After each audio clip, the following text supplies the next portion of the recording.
Basically, in this short presentation, we will effectively expose the innovation model exposing class from the micro to the macro. This time, studying the case of AT&T supporting us from the Science, Technology, and Innovation document of the magazine of this same organization. The American Telephone and Telegraph Corporation, AT&T, is a telephone and telegraph corporation founded in the United States on March 3, 1885. The antecedents of this company are given from the Bell Telephone Company, which after several arguments and stock sales, for example, the alliance with the Western Electric Company, made by Alexander Graham Bell, Gardiner J. Hubbard, and Thomas Sanders, changed the name to the current one. AT&T primary goal was to manage the nation's long-distance telephone network. The contributions that AT&T have made to the technology have truly been incalculable. In this sense, this company represents the impulse and the antecedent of the technologies that we can enjoy today. The company created band coaxial cable to have long-distance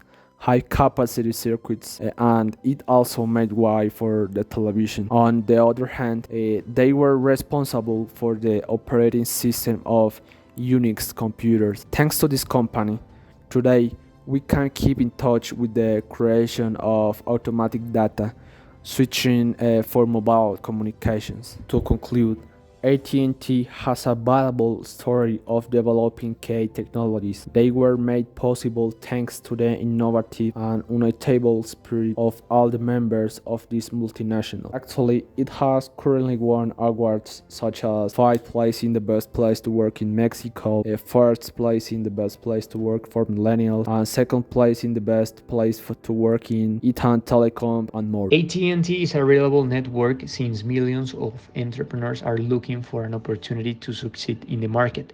But if we go to Mexico, which is a country of 4 million companies, they will need tools so that their business can connect, and AT&T offers a better control of your assets. Now, it will connect you with collaborators, branches, and clients, optimizing cost and scopes with the support of the most reliable and fast network. This increases the confidence of your consumers, and this is incredible because regardless of that size of the AT&T company of your company, you can make use of the various solutions focused on meeting the needs of a new generation. If we talk about something specific, AT&T inaugurates an innovation center in Ciudad de Mexico called AT&T Funded Focus on Technology Solutions for Emerging Markets.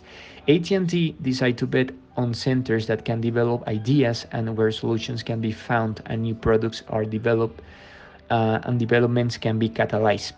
This new center is part of the AT&T Foundry Global Network that includes 6 other cities, each focused on developing specific solutions for different industries.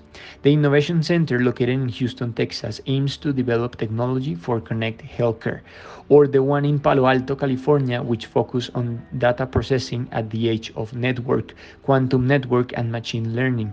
The ideas that are developed in this space will be supported from the conception of the project to its commercialization in a period of no more than 12 weeks.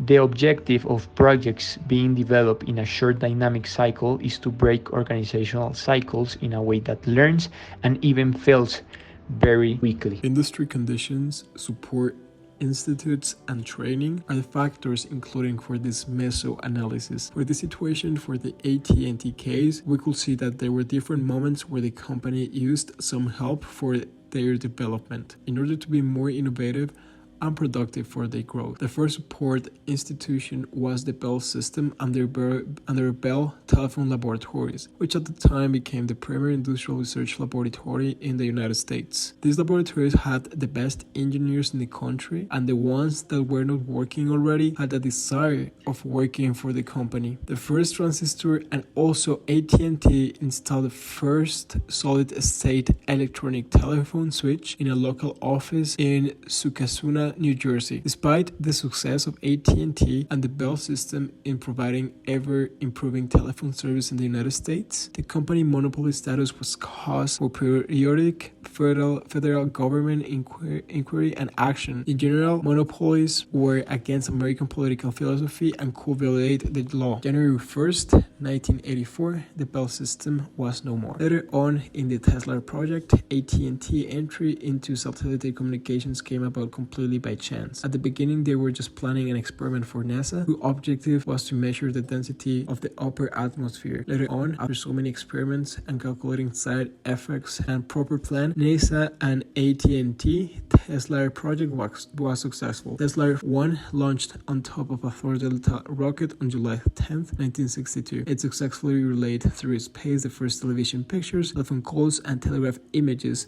and provided the first live transatlantic television feed. By 1880, the company was known as American Bell Telephone Company, and by 1881, American Bell has purchased a majority interest in Western Electric Company for Western Europe. After that, Bell's patent on the telephone expired in 1894, but the company managed the control of the competition and through lawsuits and price cuts. In December of 1899, the American Telephone and Telegraph Corporation purchased the assets of the American Bell, thus creating telephone monopoly in United States. The telephone monopoly ended on January 8 of 1982 when antitrust and lawsuits were resolved by the United States Department of Justice against AT&T. During 2001, AT&T completely separated itself from mobile phone and broadband services, creating three new independent companies: AT&T Wireless, AT&T Broadband, and Liberty Media. Speaking of the economic growth, their income was of $170 billion on 2020 and also 230,000